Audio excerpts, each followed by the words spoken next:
Hi, Mr. Grove speaking. As you know, I'm your basic first aid teacher, instructor, and Mrs. Welsh is your wellness and fitness instructor. Take a deep breath. Let's try to get everything together. We'll get through this step by step. I'm willing to wager that most of you will end up with an A. That's my goal. And at the same time, gain some information in basic first aid. Don't be overly concerned about if you don't get into the right connection. You can email me and I'll get back to you as fast as possible. And even hopefully at some point in time I can get on campus and we can even have, if you're on campus and you're a second year student, we can, meet face to face. That being said, let's just review a little bit about last week. Of course, the first week you took the 5 questions. You got 5 points for that. There's 5 questions, where your name, nickname, where you're from, hometown. I mentioned before a little bit about myself. I'm a retired principal. I'm a retired teacher, football coach, and wrestling coach. And I enjoyed coaching at Thaddeus Stevens for a couple of years. And my last stint was when I retired from Ephrata High School in Pennsylvania. And that was a few years ago. So let's interact with what happened the second week. We talked about checking a responsive an adult, and that was with sample.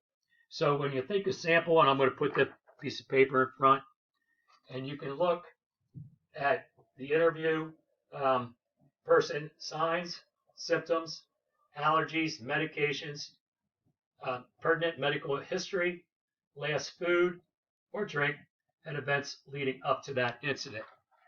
So we want to take that information and, when we think about that information, we're going to look at the next phase. And what that is going to be our emergency action plan. What that entails is you're going to have a set plan to help save somebody's life. And it's pretty easy because when you think of this, the acronym is DRS, doctors, DRS, ABCD. I'm going to tell you what each letter stands for. Good way to reference when you do enter a situation where you're going to apply first aid and respond with an emergency action. First, the D. The D stands for danger to yourself as well as to others.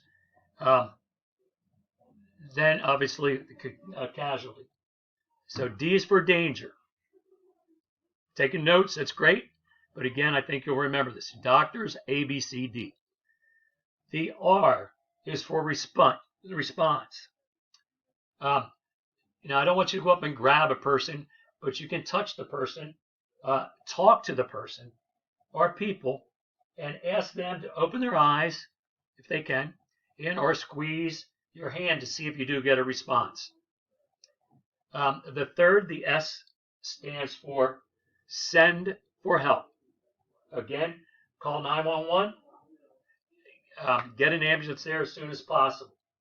So we have the D for danger, right? The R for response, and the S for send for help. Now let's look into what we actually do.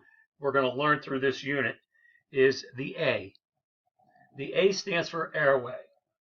So we need to check the airway if it's clear and if you can hear them breathing.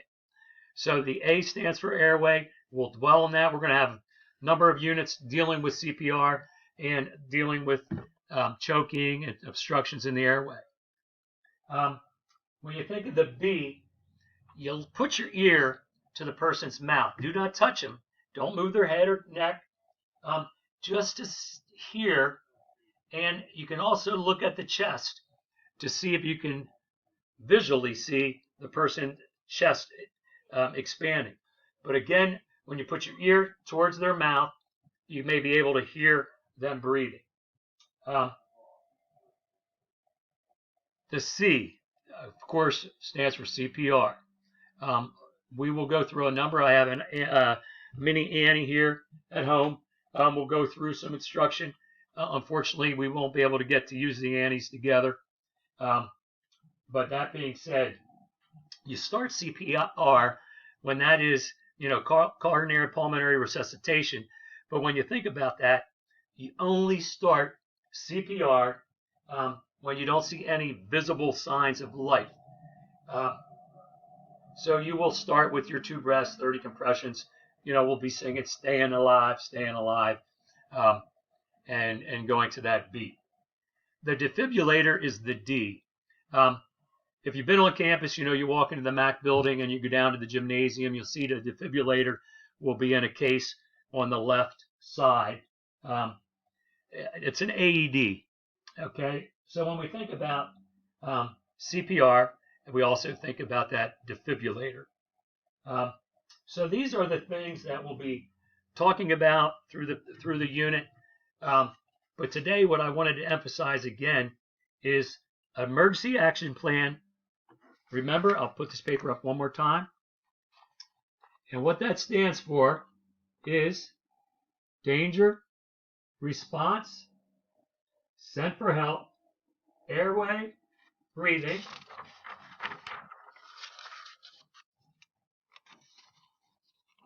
CPR, and the defibrillator. You can look these up, and if you're confused or not sure what a defibrillator is, an AED. But what I'd like you to do now is I'm going to read a little scenario to you. So you need to pay attention to this because this is how I'm going to do attendance. I'll ask a few questions, but the scenario I'm going to read is going to take us into utilizing an emergency action plan, and I'll give you some questions and how you can respond. So first, here we go. This is the scene. You and some of your friends are driving home from a baseball game or softball game. You're talking about the recap of the game, but suddenly you get interrupted by the sound of crashing metal. As you approach the oncoming intersection, you see a car that has swerved off the road into a tree. And what happened there was that what happened was a reaction because they tried to avoid another car. That car ran the stop sign. You pull over a safe distance away, okay, from the accident. You get out. As you approach the scene, you notice that the windshield is damaged. You can also see the driver is motionless and the person is bleeding from the forehead. So when you think about that, what would you and how would you react to the emergency action situation using the acronym Doctors ABCD? Give you a second. I'm going to pause the video. Okay, we took that short pause. I'm going to ask you a few questions. So what are some of the things you and your friends, immediate steps you could have taken immediately at that scene? What would you have done?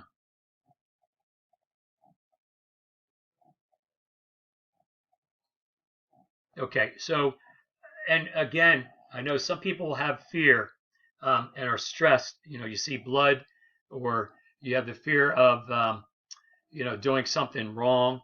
And again, in the Good Samaritan Act, knowing that you can get into that situation where you'll be covered. So don't panic. Helping that person or people in the vehicle is what we're here for, what we're all about. So obviously the danger, is there wires down in the car? What could it be? There's a number of things you have to evaluate the scene. So that's that D. We look at that danger. Obviously the response, you tell your friend or somebody, to get on the phone and call 911 if need be. And in most cases, yes, you do see blood. And when you think about sending for help, again, call that 911. But step back. If the person could be entangled, you may not even be able to address. But as you approach the car, let's think of this. The injured person, and you're walking, and you start feeling faint and nauseous because you're seeing this situation. What should you do then? Well, that's where you need to sit down. I mean, you can't put yourself in harm's way. So you need to address or get somebody either on the phone to get there, or maybe one of your friends or another person at the scene could take charge. So right now we're at about 10 minutes and 26 seconds. I want you to think about this scene one more time on how you would think about the next part of the acronym ABCD. When would you utilize airway, the breathing, the CPR, and of course the defibrillator? Okay, I want you to think now again about check, call, care, and remember this is critical. The check, you're checking the scene, checking the person. Is the scene safe? This is the check. Is there immediate danger involved? These are things you must think about when you're addressing that scenario. What happened? How many people are involved? Are bystanders available to help? And what is wrong with the person? So you go through all those scenarios. Then our next thing would be obviously to call. Now, you call 911, local emergency numbers. One is obviously if they're unconscious, breathing problems, chest pain, they're responding, talking about they can't, might have numbness, persistent abdominal pain or pressure, severe bleeding. We talked about bleeding at the forehead. Could have severe burns, seizures. Could even be person might have been intoxicated. Could have been poisoning. So think about those things when you need to call, and also think about if there's in that scene and there's gas spilled around the scene, where you have to, how much distance you have to be away, and make sure you're clear and keep other people away. Be concerned about a fire or explosion as well. So you make that call. You want to have the exact address, your location. You can use your GPS. Make sure they record your phone number and you stay there at that scene. I'm pausing right now again.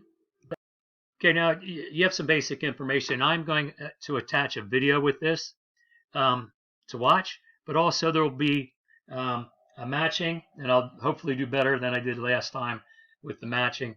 Again, there'll be 6 matching questions, and might be a short answer or 2 on how to handle a situation where we look at check, call, care, we look at sample, and we look at the DRS ABCD scenario, which is our emergency action plan. So check on the portal. Again, make sure you look under the details. It's called Unit in Detail. I put the information there, and hopefully it works better this time that I can address the quiz. So again, if you have any issues or questions, most of our videos and recordings won't be me talking like this the whole time. I'll add the situation involved as will be presented on the screen. So hey, have a great day. Again, don't panic. Give me a shout at any time, and I wish you the best, and stay safe and work hard. Take care.